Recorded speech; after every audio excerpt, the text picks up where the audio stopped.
ایک نوجوان ہمارا تبلیغی دوست گلاسگو میں رہتا تھا، وہ بیمار ہو کے ہاسپٹل گیا ہے، تو اس کی جو اٹینڈنٹ نرس تھی اس نے 3-4 دن کے بعد کہا کہ آپ مجھ سے شادی کریں گے؟ اس نے کہا میں مسلمان ہوں، تم کرسچن ہو؟ کہا میں مسلمان ہو جاؤں، اگر آپ شادی کر دو تو میں مسلمان ہوں۔ اس نے کہا تم کس وجہ سے مجھے یہ پیشکش کر دو؟ وہ کہنے لگے میں 3 دن سے تمہیں دیکھ رہی ہوں تو کہ تم نے ایک دفعہ بھی نظر اٹھا کے مجھے نہیں دیکھا، میں نرس ہوں، میری زندگی یہاں گزری ہے، میں نے کوئی نوجوان ایسا نہیں دیکھا جو لڑکی کو دیکھ کے نظر جھکا لیتا ہو، میں پہلی دفعہ اپنی زندگی میں کسی کو دیکھ رہی ہوں کہ جب اس کے سامنے میں آتی ہوں تو اس کی نظر جھک جاتی ہے، تو مجھے یقین ہو گیا تیرے اندر سچائی ہے۔ وہ مسلمان ہو گئے، اس نے آگے کتنی بچیوں کو مسلمان کیا۔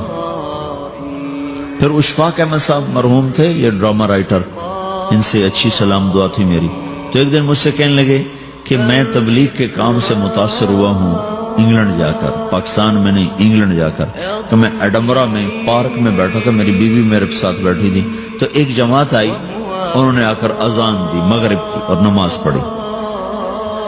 نماز کے بعد 13-14 لڑکیاں بھاگ کے آگے آئیں ان سے بات کرنے کے لیے، تو میں نے بیوی سے کہا آؤ سنو یہ کیا کہنے کہتے ہیں، تو کہا ہم دونوں بھی پہنچے، تو جس نے جماعت کرائی تھی نا اس کو ایک لڑکی آگے بڑھ کے کہتی آپ کو انگلش آتی؟ کہی آتی ہے۔ کہی آپ نے کیا کیا ہے؟ کہی ہم نے اپنی عبادت کی۔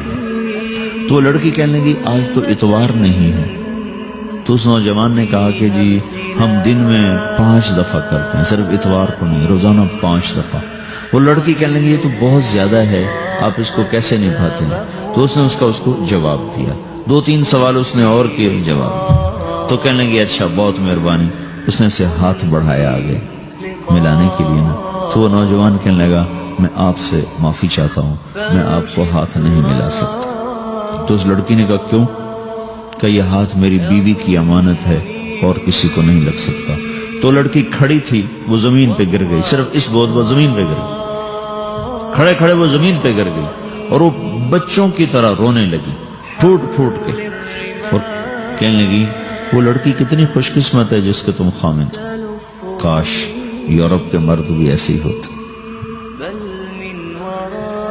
جس رب نے نفسیات بنائی ہے وہ اگر کوئی عورت کپڑے اتار دے تو اس کی نفسیات بدل جائے گی، چاہے وہ مغرب میں پیدا ہو چاہے وہ مشرق میں پیدا ہو۔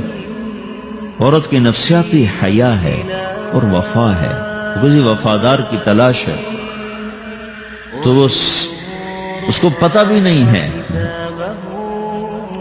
کہ مشرق کا حیا کیا ہے، لیکن وہ اس کو اللہ نے عورت بنایا ہے، اس کے اندر کی وہ نہیں مر سکتی چیز۔ کاش یورپ کے مرد بھی ایسے ہوتے۔ اور آنسو پوچھتی ہوئی وہاں سے اٹھ کے چل دی۔ تو اشفاق صاحب مرحوم کہنے لگے میں نے اپنی بیوی سے کہا بانو آج وہ تبلیغ ہوئی ہے کہ لاکھوں کتابیں بھی چھپ جاتی، وہ کام نہ ہوتا جو یہ نوجوان اپنے عمل سے کر گئے۔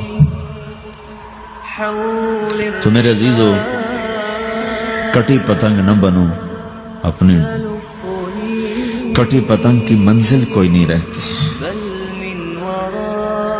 اللہ اس کے رسول کے ہاتھ میں اپنے ڈور دے کے چلو، اللہ اس کے رسول کی غلامی میں اپنے آپ کو چلاؤ، تو اللہ تمہیں بھاگ لگائے گا، عزت بھی دے گا۔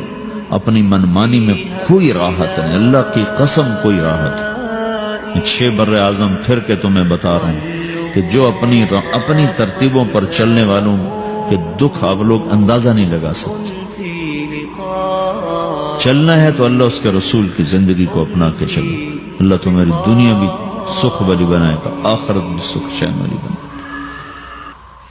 لیکن یہ سیکھنا پڑے گا، سیکھنا پڑے گا۔ تبلیغ اس کو سیکھنے کی محنت ہے اور اس کو آگے پہنچانے کی محنت ہے۔ تو یہ عمر ہے، اس وقت ساری دنیا اسلام کے لیے تیار ہے، چونکہ نظریاتی طور پر دنیا شکست کھا چکی، کسی کے پاس کچھ نہیں۔